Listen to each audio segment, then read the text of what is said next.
Hello दोस्तों, मैं गोविंद कुमार अपने YouTube चैनल के शानदार प्लेटफॉर्म पर आपका एक बार फिर से स्वागत करता हूं। और आज मैं फिर से आप लोग के लिए एक नए सब्जेक्ट और नए क्वेश्चंस के साथ आप लोग के सामने आ गया हूं। और आप लोग को पता ही है कि मैं उन्हीं क्वेश्चन का प्रैक्टिस कराऊंगा जो बोर्ड एग्जाम में डायरेक्टली पूछे जाएंगे। तो आप लोग मेरे बोर्ड पे देख रहे होंगे कि सर ने आज जो 5 क्वेश्चन लिखे हैं, इसका कारण है कि आज मैं आप लोगों के लिए मैथ का क्वेश्चन लाया हूं। और मैथ आप लोगों को 5 क्वेश्चन इसीलिए ही आज प्रैक्टिस कराऊंगा क्योंकि मैंने जो मैथ आप लोगों को बताना है मुझे उसका एक अच्छे से आप लोगों को समझा कर बताऊंगा। यही कारण है कि आप लोगों को सिर्फ 5 क्वेश्चन का ही प्रैक्टिस कराऊंगा ताकि आप लोग को ये पांचों के पांचों क्वेश्चन बनाने आ जाए। और ये पांचों क्वेश्चन मोस्ट वीवीआई क्वेश्चन है जो फाइनल एग्जाम में डायरेक्टली पूछे जाएंगे। तो इससे पिछले वाले वीडियो में मैंने आप लोग के लिए एक होमवर्क दिया था। उस होमवर्क का जो राइट आंसर है वो अभी थोड़ी देर में मैं अनाउंस करूंगा। और हमारे कमेंट बॉक्स में जिनका जो राइट आंसर आया है उनका एक बार मैं नाम बता दूंगा जो पहला कमेंट किसने किया था। तो चलिए आज मैं बिना देर किए मैथ का जो प्रॉब्लम है उसको सॉल्व करता हूँ। फर्स्ट नंबर क्वेश्चन है कि -2 और 5 किस चतुर्थांश में स्थित है। ये मोस्ट वीवीआई क्वेश्चन है। इसका एक स्ट्रक्चर होता है। यदि आप लोग उस स्ट्रक्चर को समझ लेंगे तो आप लोग का मैथ आसानी से ये वाला क्वेश्चन जो है आसानी से समझ में आ जाएगा। दोस्तों जैसा कि यहाँ ये देखिए, ये हमारा x अक्ष होता है और ये हमारा y अक्ष होता है। यहाँ पे जो प्रथम चतुर्थांश होता है, ये द्वितीय चतुर्थांश होता है, ये तृतीय चतुर्थांश होता है और ये फोर्थ चतुर्थांश होता है। जो पहला चतुर्थांश है उसमें जो भी नंबर्स आएंगे वो सभी के सभी प्लस में रहेंगे। एकदम ट्रिकी दिमाग लगाइए। और इसके ठीक सामने कोना पर जब हम आते हैं तो माइनस और माइनस होगा। और इसके ठीक ऊपर जाते प्लस प्लस और कोना से आएंगे माइनस माइनस। इसके जस्ट ऊपर पहला माइनस है तो माइनस, उसके बाद एक हो जाएगा प्लस, और यहाँ पहला प्लस तो ये प्लस और ये हो जाएगा माइनस। यदि आप लोग इसको अच्छे से समझ गए तो आप लोग का ये आंसर जो है बड़ी आसानी के साथ बन जाएंगे।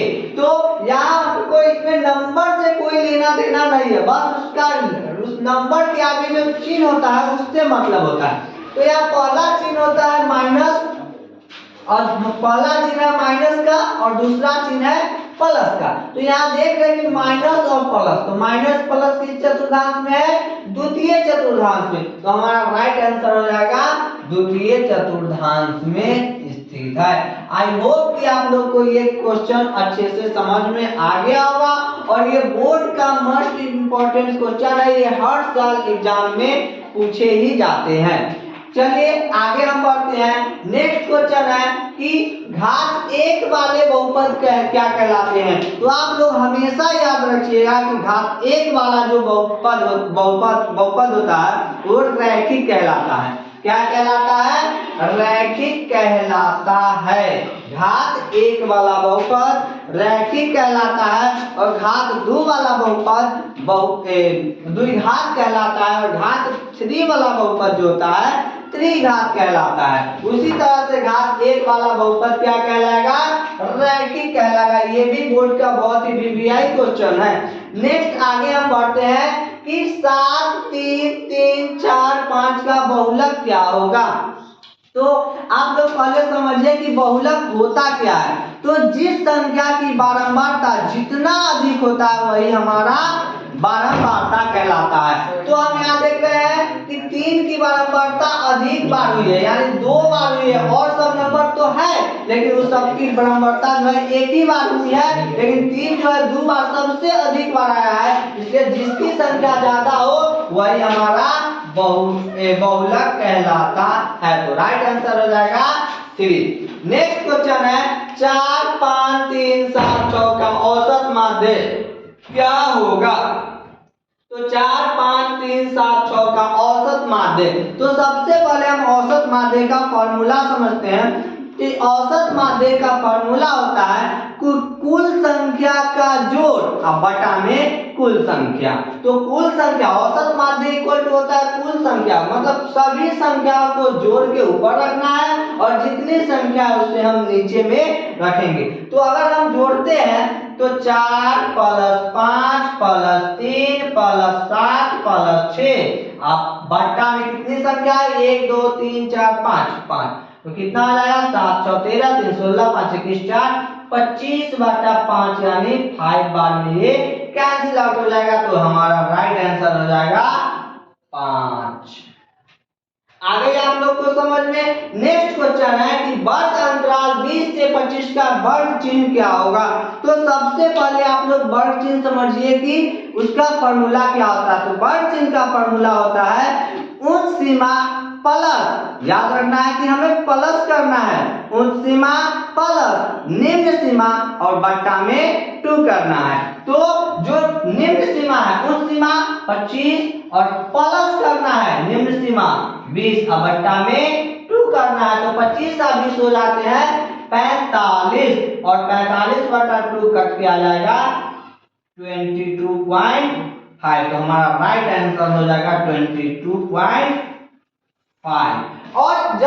और इसी के साथ और भी क्वेश्चन आते हैं, जैसे परिसर इक्वल टू क्या आता है। तो परिसर बराबर होता है उच्च सीमा माइनस निम्न सीमा, बड़ी संख्या में से छोटी संख्या को घटा देंगे तो वो हमारा हो जाएगा परिसर। तो आज के लिए हम इतना ही रखते हैं। आई होप कि आप लोग को ये क्वेश्चन समझ में आ गया होगा। इससे रिलेटेड और भी क्वेश्चंस बुक में दिए होंगे और गाइड हो या किसी भी प्रैक्टिस से आप इस क्वेश्चन को समझकर उससे प्रैक्टिस कीजिए और आप लोग का मैथ का एग्जाम बहुत ही अच्छा जाएगा ही जाएगा। इसी के साथ अब टाइम है आप लोग का जो होमवर्क के क्वेश्चन मिला था उसका सही जवाब देने का। तो क्वेश्चन था कि संगमरमर का सूत्र क्या था। तो उसका राइट आंसर होगा CaCO3, जिसका सही जवाब पहला जो कमेंट आया था वो है आर्यन सिन्हा का, जिन्होंने सही जवाब दिया था। तो आर्यन सिन्हा